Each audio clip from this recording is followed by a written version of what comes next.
Good afternoon. This is the Duke of Fremont Street in Las Vegas, Nevada.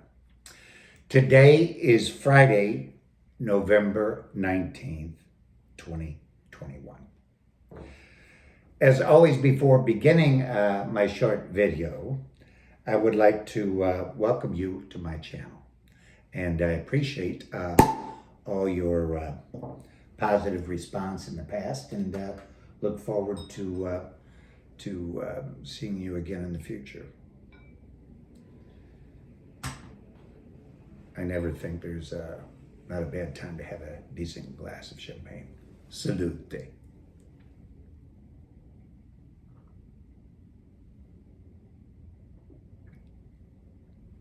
Exhilarating. Well, let's begin by saying it's another beautiful afternoon here in Las Vegas. And this is a great time of year. It looks like we're going to have an absolutely beautiful weekend, which I'm looking forward to. The market, silver and gold market just closed a few minutes ago, perhaps within the last hour or so. And we closed down for the day. It happens. So Fridays tend to close down. I think a lot of people are afraid to go long on the weekend for whatever reason.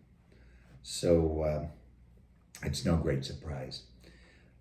Silver currently is $24.56 bid by $24.66 ask. We're down 20 cents for the day, or about 0.083%. Gold also finished down. We closed at 1845 by $1,846. We're down $13, or about 0.73% for the day. Before starting today's topic, I would like you to take a look at what I've got behind me. It's a map of the world. There may be a little glare on it or whatever, but I put that up there for a reason. I'm excited to start my new YouTube channel, and I'm very, very elated to get the nice comments and compliments and fascinating questions and so forth from you, the viewer. I would like to invite you to, in the future, identify what country you're actually your country of origin that you're posting your comment from.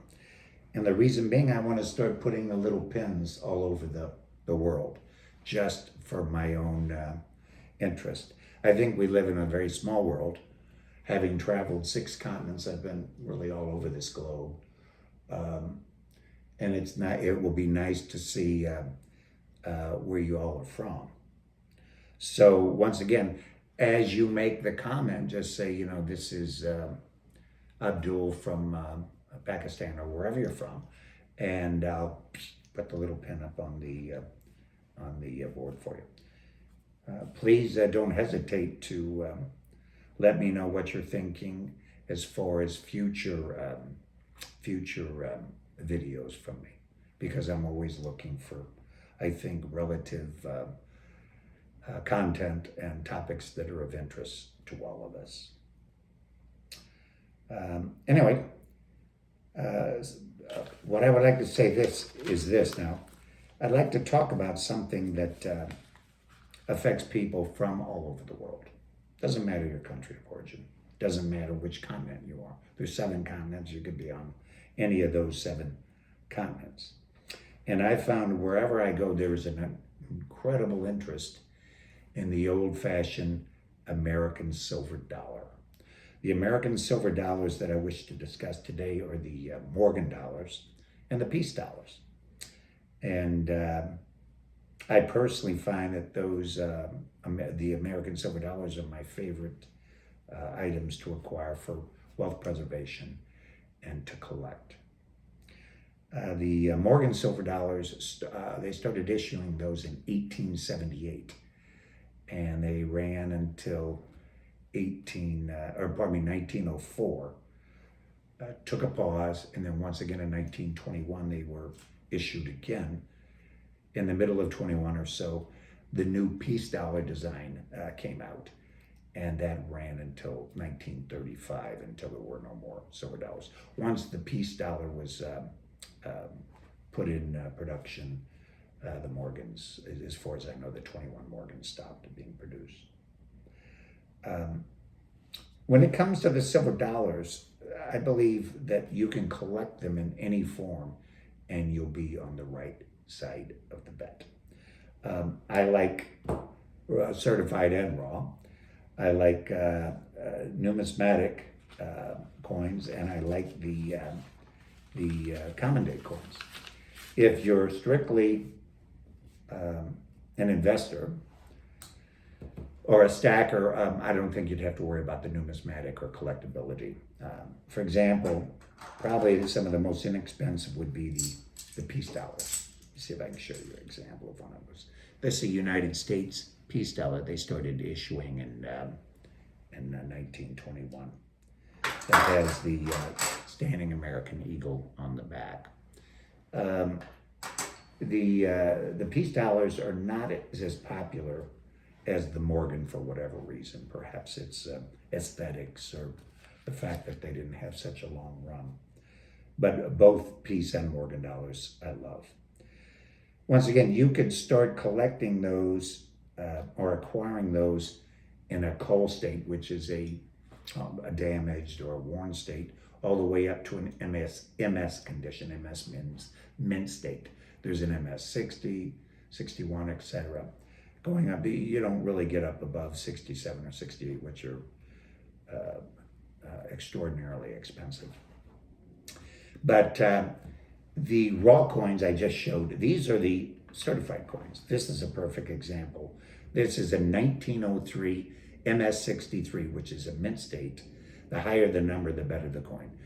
1903 from Philadelphia. And as you can see, I don't know if you can see on the screen, but this is a very lovely coin. It has some numismatic value. And what determines the numismatic or collectible value is the scarcity of the piece. The number of coins that were issued in that particular year from the mint that it was minted from, and the condition that it's in. I mentioned on a previous video, I am an NGC dealer. In other words, I actually authenticate coins that I buy raw and send them off to NGC, or I send them off to PCGS. This is a nice example of an NGC coin. They have the white background. Both NGC and PCGS authentication companies not only verify the authenticity of the coin, but the grade. And it's a nice way to pick up. So here's another one that has some nice toning. That's a MS64 1887. Common date, but getting into a better grade. These come in the nice NGC or PCGS boxes. I would suggest, if you wish to be a numismatist, a collector of the American silver dollars, that probably the best way to go would be the certified.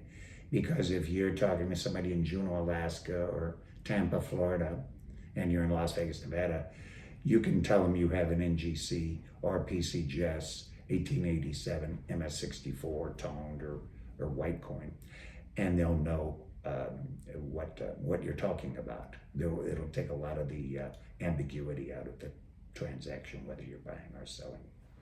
Speaking of transactions, I happened to pick up some coins this week. I'm proud to say this is, I picked up a couple of these nice sets. These are all mints of the Morgan dollars.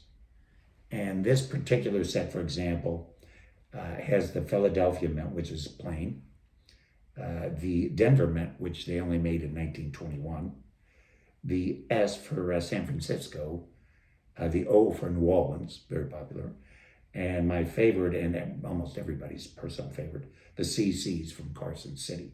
So this is the obverse of the coin, and on the reverse, right below the eagle, let's see if I can show this to you. Below the wreath, below the eagle, you'll have the mint marks.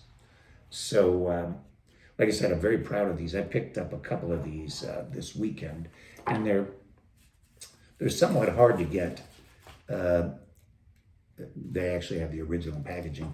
I saw the invoice when they were purchased in 1985. My associate acquired them from a gentleman that paid, I think, $400 for that set one. Now a decent CC dollar MS would bring that practically by itself. This is another item I picked up this week. These are the old Dansco, he even still has the dust on it, series of silver dollars, and see they're still in their respective places. This is a date series.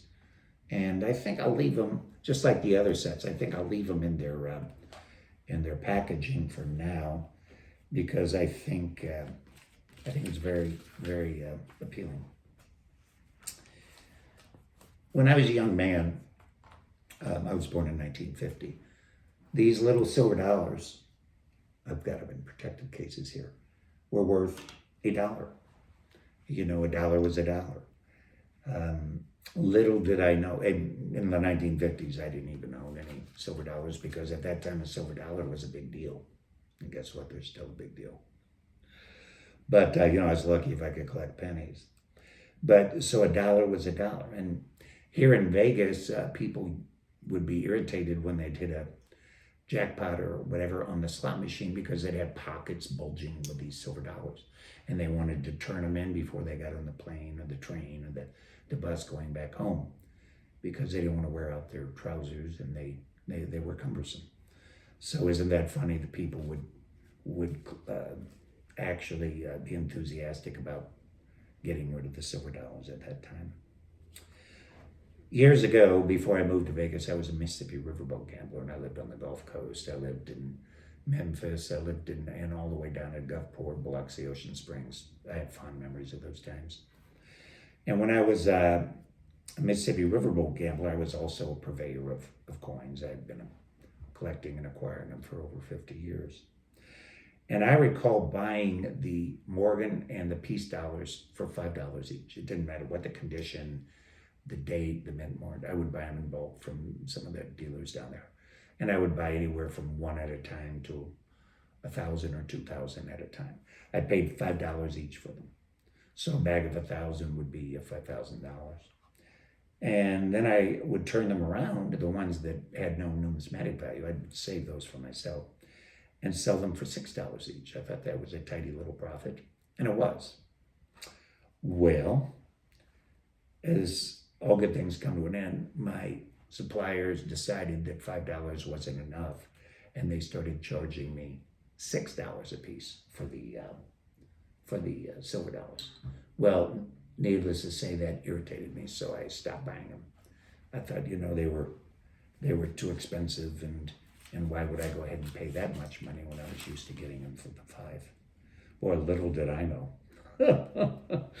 Oh, for your information, the actual silver content of an American silver dollar, the Morgan and the Peace series, is 0.77344 ounces of pure silver, a little over 3/4 of an ounce.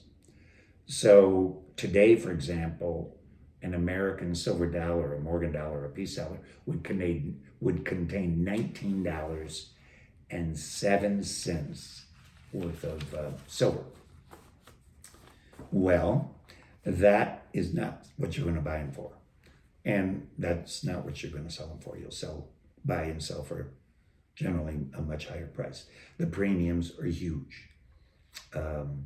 You'll be lucky if you can find any silver dollar in any condition for less than $30. So that's a huge premium over the spot price. And they appreciate it at an incredible rate. Why do you think this is going on, or why do I think it's going on? I think there's a lot of reasons. For one, as I said, I've traveled the entire world, and all over the planet, people seem to be quite fond of our American silver dollars. They represent America in the best way. There's so much history, there's so much culture that will add to the value, and the rarity is only going up. Besides that, I think they are absolutely exquisite. I think they're beautiful in their design. It once again is among the top coins that I appreciate. It's probably in the top three. Well, it is in the top three. Well, the conclusion I draw is this: if you get an opportunity to purchase or acquire American silver dollars, I would seriously consider it. I think they're a very desirable way to stack, and I believe the downside risk is very minimal. If you're not a collector and you say, and I've heard this many times, I don't like numismatics, I don't want collectibles, I just want bullion. Well, even at that, by being just a stacker, I still think they're a very good way of acquiring the precious metals. Well, this about wraps it up for today. And as always, I would like to thank you for stopping by, and I wish you nothing but good health and lots of wealth. Salute.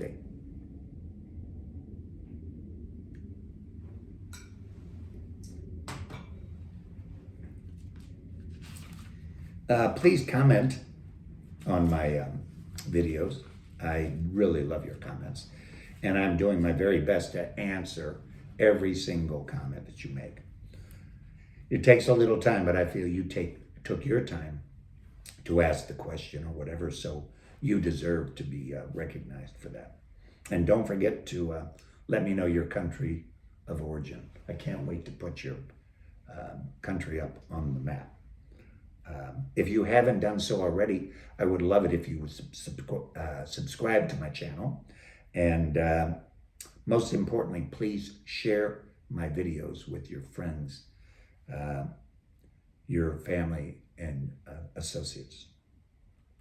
One final thought, and I mentioned it before, I'm constantly looking for fascinating, interesting topics and material in regard to stacking, collecting, numismatics, silver, gold, wealth preservation, wealth acquisition. So any of your suggestions will be seriously considered for future topics. If you get a chance to visit my village, I hope to see you there. And what I mean there, Las Vegas. So if you get a chance to come to Vegas, give me a call in advance and perhaps we'll get together. You never know, we may do some buying or selling or trading. I'm from Missouri, I'm a mule trader, the show me state, and I love to trade. So I've actually traded gold for silver or silver for gold, or old money or old paper currency for silver dollars and that sort of thing. Well, anyway, you all stay safe, and thank you once again for stopping by. So long.